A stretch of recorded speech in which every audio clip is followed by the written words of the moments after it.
Hiyap huminga. Ubo na hindi mawala-wala. Takot ka sa dumi ng hangin, sa usok ng sasakyan, sa sigarilyo ng kapitbahay. Alam mo bang ang baga mo ay parang sponge na puno na ng alikabok, lender at lason mula sa araw-araw na hangin na hinihinga mo? Pero ang totoo, hindi ka nag-iisa. Milyon-milyong Pilipino ang nakakaranas nito. At ang mas magandang balita, may 6 na simpleng inumin na maaring tumulong linisin ang baga mo mula sa loob. Hindi mahal, hindi mahirap gawin, at suportado ng agham. Samahan mo ako hanggang dulo dahil may bonus pa akong itatanong sa iyo. Aling inumin dito ang regular mo nang iniinom pero hindi mo alam na nakakatulong pala sa baga? Ano sa tingin mo? Isulat mo sa comments. Una, mainit na tubig lemon, ang simpleng detox ni Ate Rosie. Sa loob ng 2 taon, si Ate Rosie, 57 taong gulang, nagtrabaho bilang tindero sa palengke ng Divisoria. Araw-araw, halos walang tigil ang usok ng dive, ng motor, ng naglalakihang trucks sa kanto. Pagdating ng gabi, parang may nakabarang lagi sa dibdib niya. Parang may kung anong bumabara sa hininga.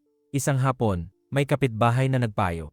Ate, subukan mo uminom ng mainit na tubig na may katas ng lemon tuwing umaga. Baka gumaan pakiramdam mo. Walang mawawala, sabi niya sa sarili. Kaya sinubukan niya. Isang linggo pa lang, napansin niya, mas madali na siyang huminga tuwing umaga. Hindi na ganun kabigat ang dibdib. Ang sikreto. Ayon sa pag-aaral sa Nutrients Journal noong 2017, ang bitamina C sa lemon ay isang malakas na antioxidant na tumutulong ayusin ang funksyon ng baga, binabawasan ang pamamaga sa respiratory tract, at pinapalakas ang immune system laban sa impeksyon tulad ng bronchitis at pneumonia. Bukod pa riyan, ang citric acid sa lemon ay nakakatulong rin na patunuin ang lender na naiipon sa baga. Kaya mas malinis, mas luwag, at mas comfortable ang paghinga. Paano gamitin? Simple lang. Pagkagising, magpakulo ng tubig, paglamig ng kaunti. Ihalo ang katas ng kalahating lemon. Inumin bago kumain ng almusal. Kung masyadong maasim, lagyan ng 1 kutsarang pulot para mas masarap at mas maraming benepisyo pa. Gawin ito araw-araw, at panoorin kung paano unti-unti gumagaan ang pakiramdam ng dibdib mo. 2. Saang luya na may pulot, ang makapangyarihang pares. Kung may isang halaman na kilala ng bawat pamilyang Pilipino, yan ay ang luya. Mula pa noon, ginagamit na ito sa paggamot ng sipon, ubo, at malamig na katawan. Pero hindi lahat ay alam na ang luya ay isa rin sa pinakamabisang kasangkapan para sa kalinisan ng baga. Ang luya ay may gingerol, isang natural compound na may anti-inflammatory at antibacterial properties. Ibig sabihin, ang luya ay lumalaban sa pamamaga ng respiratory tract, tumutulong pigilan ang impeksyon, at nakakatulong rin sa pag-alis ng lender na sumasara sa daluyan ng hangin. Ayon sa pag-aaral sa Turkish Journal of Medical Sciences noong 2020, ang regular na pag-inom ng luya ay epektibo sa pagbawas ng symptoms ng respiratory problems tulad ng ubo o baradong ilong. Kung isasama mo pa ang pulot, lalo pang tumataas ang kapangyarihan nito. Ang pulot ay may antibacterial at antiviral properties na napatunayan ng nakakatulong sa pagginhawa ng iritasyon at tamamaga sa daluyan ng hininga. Kaya ang kombinasyon ng luya at pulot ay parang natural na gamot na nagpapalakas ng immune system habang pinapanatiling malinis at malusog ang baga. Paano gawin? Magpakulo ng sariiwang luya, salain, pagkatapos ay lagyan ng pulot ayon sa gusto mo. Inumin habang mainit ta. Gawin ito ng regular, lalo na sa tag-ulan o kapag maraming usok sa paligid. Ito ay hindi lang masarap, kundi napakabisa rin para sa baga. 3. Katas ng pinya, ang lihim na enzyme. Maraming alam ang pinya bilang matamis na prutas. Magandang ihalo sa halo-halo o kainin pagkatapos ng kainan. Pero ang hindi alam ng marami, ang pinya ay may taglay na enzyme na tinatawag na bromelain, isang natural compound na may kakayahang magpaginhawa sa pamamaga at makatulong na patunuin ang lender sa respiratory tract. Ayon sa pag-aaral sa Biomedical Reports noong 2016, ang bromelain sa pinya ay nakakatulong bawasan ang sobrang produksyon ng lender at pabilisin ang recovery mula sa respiratory disorders tulad ng bronchitis at sinusitis. Bukod pa riyan, ang pinya ay puno rin ng antioxidant tulad ng bitamina C na tumutulong protektahan ang baga mula sa free radicals dahil sa usok ng sigarilyo o polusyon ng hangin at nagpapalakas din ng immune system. Para sa maksimum na resulta, uminom ng 1 baso ng sariiwang katas ng pinya ng regular. Pwede mo ring ihalo sa smoothie kasama ng ibang prutas tulad ng dalandan, mansanas o mangga para mas masarap at mas ramdam pa ang epekto nito sa katawan. Subukan, at mararamdaman mo ang pagbabago sa loob ng ilang linggo. 4. Smoothie ng gulay na berde, ang proteksyon mula sa kalikasan. Si Mang Tony, 60 taong gulang, dating driver ng taxi sa Maynila. Buong buhay niya, ang hangin na hininga niya ay puno ng usok mula sa daan. Pero noong nagsimula siyang gumawa ng green smoothie tuwing umaga, bayam, kal, pipino, mansanas at kaunting lemon, napansin niya na hindi na siya gaanong naubusan ng hininga kahit maglakad mula bahay hanggang tindahan. Ang dahilan, ang mga gulay na berde tulad ng bayam at kal ay puno ng antioxidant, partikular na bitamina C, magnesium, at natural nitrates.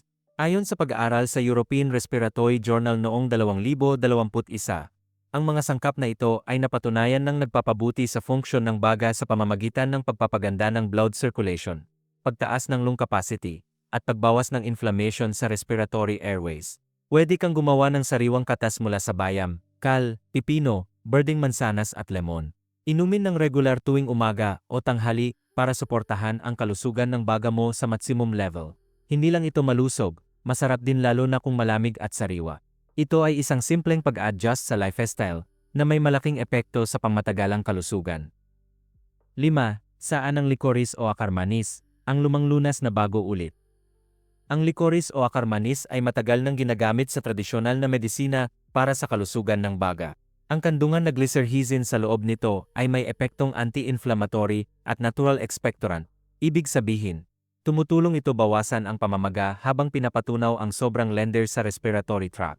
Ayon sa Bioorganic and Medicinal Chemistry Journal noong 2019, ang regular na pag-inom ng licorice ay epektibo sa pagginhawa ng symptoms ng ubo, mild asthma, at bronchitis. Pero tandaan, inumin lang ito sa tamang dami, lalo na kung may history ka ng hypertension, dahil ang sobrang pagkonsumo ay pwedeng magtaas ng blood pressure.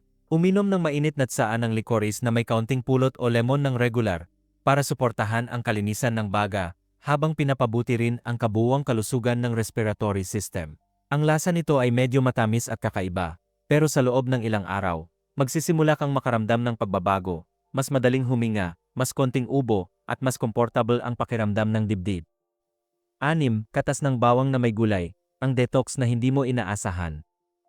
Kung may isa pang inumin na maaring maging epektibo para sa natural detoxification ng baga, ito ay ang katas ng bawang na halo sa mga gulay tulad ng bayam, karot at pipino.